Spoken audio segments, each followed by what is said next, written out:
China may be aiming to conquer the world with its ambitious Belt and Road Initiative, BRI, undermining local sentiments in certain host countries, but the dragon is not invincible, it seems.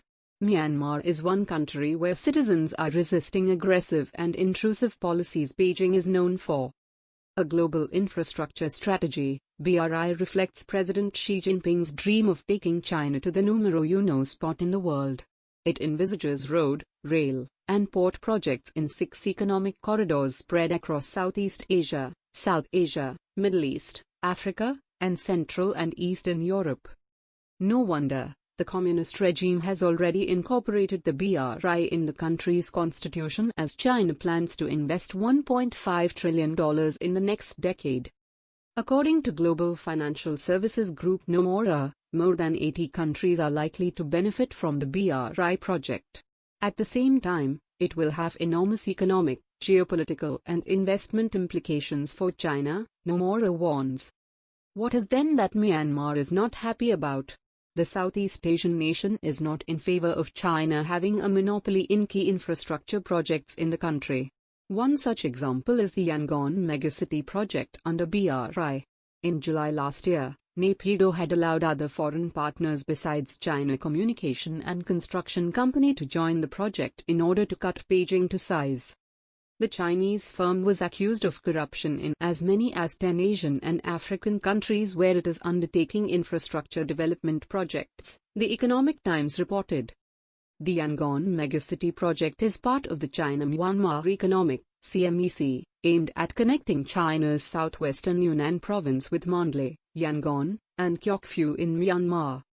Another hurdle before China's BRI comes from the rebel-infested Kachin state where China plans to build the China-Myanmar Economic Development Zone, MEDZ, along the World War II leader road that originates in Assam.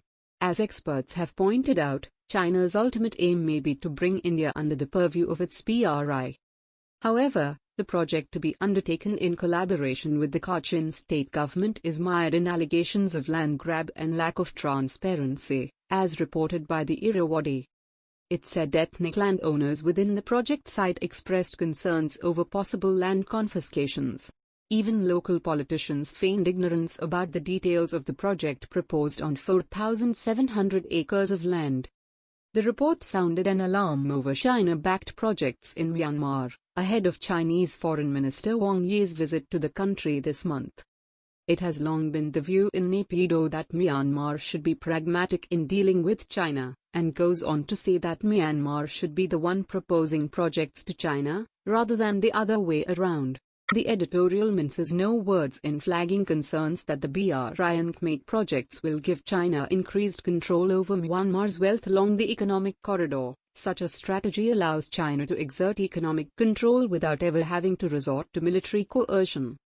Such an expression is rooted in the public anger over China-initiated mega-projects in Myanmar that seem to have undermined people's grievances and environmental concerns. Now, contrast this with what Pakistan has been doing all along vis-à-vis the China-Pakistan Economic Corridor, also part of the BRI. In 2018, then Pakistan Prime Minister Shahid Khaqan Abbasi hailed this as a game-changer for his country. Then, Pakistan has allowed fencing of the port city of Gwadar in Balochistan despite objections from the local population who fear it will turn the town into a Chinese colony, restricting their free movement.